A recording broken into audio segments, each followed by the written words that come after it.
नमस्कार भाइयों, आप सभी का स्वागत है KRT न्यूज चैनल में। वहीं आज हम आपके सामने मध्य प्रदेश विधानसभा चुनाव 2023 को लेकर महासर्वे के आंकड़े लेकर हाजिर हो गए। दोस्तों, आप चैनल पर नए हो तो आपको बता देते हैं, इस चैनल पर लोकसभा, विधानसभा व परिणाम जो चुनावी आंकड़े होते हैं वो आंकड़े सबसे पहले मिलते हैं। इसलिए मेरे भाइयों, चैनल को सब्सक्राइब जरूर करिएगा। वहीं आपके सामने आज हम मध्य प्रदेश विधानसभा चुनाव को लेकर जो सर्वे के मुताबिक आंकड़े देखने को नजर आ रहे हैं, जिन आंकड़ों ने मध्य प्रदेश के कई बड़े नेताओं की नींद उड़ा के रख दी है। अब आज हम वो आंकड़े लेकर हाजिर हो गए। वीडियो के एंड तक बने रहिएगा भाइयों, क्योंकि हम आपके लिए ही रोजाना जो सर्वे आंकड़े होते हैं, जो कि सबसे ताजा सर्वे आंकड़े होते हैं, वही आंकड़े लेकर हम आपके लिए सुबह हाजिर हो जाते हैं। इसीलिए चैनल को सब्सक्राइब जरूर करिएगा। वहीं पिछली बार 2018 की बातचीत करें तो 2018 में मध्य प्रदेश में कांग्रेस पार्टी ने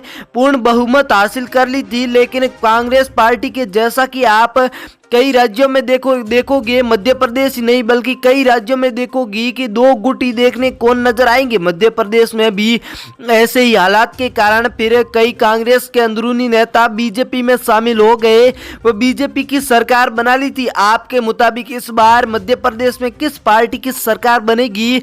मेरे प्यारे भाइयों, आप बताना जरूर, क्योंकि आपका जो ये एक लाइक या कमेंट होगा वो हमारे लिए बहुत ही महत्वपूर्ण माना जाएगा। वहीं इस बार कर्नाटक में विधानसभा चुनाव के दौरान कांग्रेस पार्टी ने पूर्ण बहुमत के साथ अपनी सरकार बना ली थी। तो अब कर्नाटक में माहौल देखने को मिला, उसके बाद अब कांग्रेस पार्टी ने मध्य प्रदेश में फिर से अपनी सरकार बनाने को लेकर दावा कर दिया है। तो राहुल गांधी के इस बार 2-3 सालों से जो प्रयास देखने के मिले हैं, भारत जोड़ो जैसी बड़ी बड़ी यात्राएं निकाली है, क्या इन्हीं का परिणाम है या नहीं, आपको लेकर चलते हैं आज के जो सबसे ताजा सर्वे आंकड़े। थार जिला, जिसमें कुल 7 विधानसभा की सीट है, जिनमें से बीजेपी के खाते में 4 सीटें, कांग्रेस के खाते में 3 सीटें, तो बीएसपी व अन्य पार्टियों के खाते में 0 सीटें नजर आ रही। इसी के साथ सतना जिला, जिसमें कुल 7 विधानसभा की सीट है, जिनमें से बीजेपी के खाते में 3 सीटें, कांग्रेस के खाते में 4 सीटें, तो अन्य पार्टियों के खाते में 0 सीटें नजर आ रही। इसी के साथ अगला जिला आपके सामने सागर आ चुका है, जिसमें कुल 8 विधानसभा की सीट है, बीजेपी के खाते में 3 सीटें,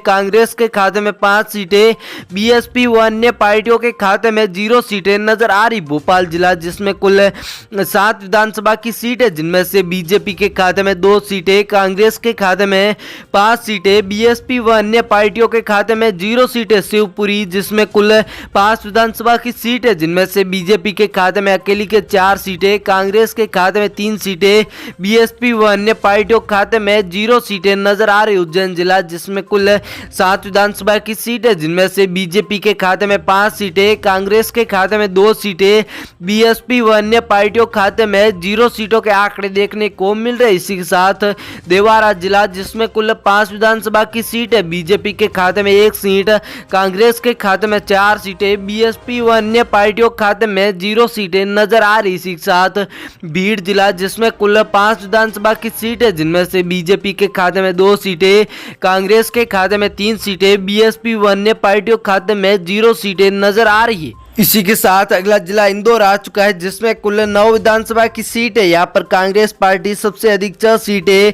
बीजेपी के खाते में 3 सीटें, बीएसपी व अन्य पार्टियों के खाते में 0 सीटों के आंकड़े देखने को मिल रहे। राजगढ़, जिसमें कुल 5 विधानसभा की सीट है, जिनमें से बीजेपी के खाते में 2 सीटें, कांग्रेस के खाते में 3 सीटें, बीएसपी व अन्य पार्टियों के खाते में इस बार 0 के आंकड़े देखने को मिल रहे। बैतूल जिला, जिसमें कुल 5 विधानसभा की सीट है, यहाँ पर भी बीजेपी व कांग्रेस के मध्य टक्कर देखने को मिल रही। बीजेपी के खाते में 2, कांग्रेस के खाते में 3 सीटें, तो अन्य पार्टियों के खाते में 0 सीटें नजर आ रही। बालाघाट, जिसमें कुल 6 विधानसभा की सीट है, जिनमें से बीजेपी के खाते में 2 सीटें, कांग्रेस के खाते में 4 सीटें, तो इस बार भी बीएसपी व अन्य पार्टियों के खाते में 0 सीटें नजर आ रही। इसी के साथ बड़वानी जिला, जिसमें कुल 4 विधानसभा की सीट है, बीजेपी के खाते में 1 सीट है, कांग्रेस के खाते में 3 सीटें, तो बीएसपी व अन्य पार्टियां 0 पर नजर आ रही। सीगी जिला जिसमें कुल 4 विधानसभा की सीट है, जिनमें से बीजेपी के खाते में 1 सीट है, कांग्रेस के खाते में 3 सीटें, बीएसपी व अन्य पार्टियों खाते में 0 सीटें नजर आ रही। सिवनी जिला जिसमें कुल 4 विधानसभा की सीट है, जिनमें से बीजेपी के खाते में 2 सीटें, कांग्रेस के खाते में 2 सीटें, बीएसपी व अन्य पार्टियों के खाते में 0 सीटें नजर आ रही। विदिशा जिसमें कुल 5 विधानसभा की सीट है, जिनमें से बीजेपी के खाते में 4 सीटें, कांग्रेस के खाते में 1 सीट, बीएसपी व अन्य पार्टियों खाते में 0 सीटें नजर आ रही। इसी के साथ मुरैया जिला जिसमें कुल 6 विधानसभा की सीट है, जिनमें से बीजेपी के खाते में 2 सीटें, कांग्रेस के खाते में 4 सीटें, बीएसपी व अन्य पार्टियों खाते में 0 सीटें नजर आ रही है। सीहोर जिला जिसमें कुल 4 विधानसभा की सीट है, जिनमें से बीजेपी के खाते में 1 सीट, कांग्रेस के खाते में 3 सीटें, बीएसपी व अन्य पार्टियों खाते में 0 सीटें नजर आ रही। इसी के साथ ग्वालियर जिला जिसमें कुल 4 विधानसभा की सीट है, बीजेपी के खाते में 2 सीटें, कांग्रेस के खाते में 3 सीटें, बीएसपी के खाते में इस बार 1 सीट, तो अन्य पार्टियों खाते में 0 सीटें। छिंदवाड़ा जिला जिसमें कुल 7 विधानसभा की सीट है, जिनमें से बीजेपी के खाते में 1 सीट, कांग्रेस के खाते में 3 सीटें, तो बीएसपी व अन्य पार्टियों खाते में 0 सीटें नजर आ रही। किटनी जिला जिसमें कुल 4 विधानसभा की सीट है, बीजेपी के खाते में 2 सीटें, तो इस बार कांग्रेस पार्टी भी बीजेपी को 2 सीटों पर टक्कर देती हुई, तो अन्य पार्टियों खाते में 0 सीटें। जबलपुर जिसमें कुल 8 विधानसभा की सीट है, बीजेपी के खाते में इसमें से 3 सीटें, कांग्रेस के खाते में 5 सीटें, बीएसपी व अन्य पार्टियों खाते में 0 सीटें। दोस्तों वीडियो के एंड तक मेरे भाइयों जरूर बने रहिएगा। सतनपुर जिला जिसमें कुल 4 विधानसभा की सीट है, कांग्रेस के खाते में 4 सीटें, बीजेपी के खाते में 2 सीटें, तो बीएसपी व अन्य पार्टियां 0 पर। रायसेन जिला जिसमें कुल 4 विधानसभा की सीट है, जिनमें से बीजेपी के खाते में 1 सीट, कांग्रेस के खाते में 3 सीटें, बीएसपी व अन्य पार्टियों खाते में 0 सीटें नजर आ रही। उज्जैन जिला जिसमें कुल 7 विधानसभा की सीट है, बीजेपी के खाते में 5 सीटें, कांग्रेस के खाते में 2 सीटें, बीएसपी व अन्य पार्टियां इस बार 0 पर नजर आ रही। दोस्तों अगर आपको हमारा सर्वे गलत लग रहा हो तो आप कर्नाटक विधानसभा चुनाव को लेकर हमारे जो चैनल ने सर्वे जारी किया था वो जाकर देख सकते हो। वहीं वीडियो पसंद आया तो शेयर जरूर करिएगा। वहीं मेरे प्यारे भाइयों आप चैनल को सब्सक्राइब करना भूल जाते हो वो जरूर करिएगा, क्योंकि आपका एक सब्सक्राइब हमारे लिए बहुत ही महत्वपूर्ण माना जाएगा। थैंक यू, धन्यवाद।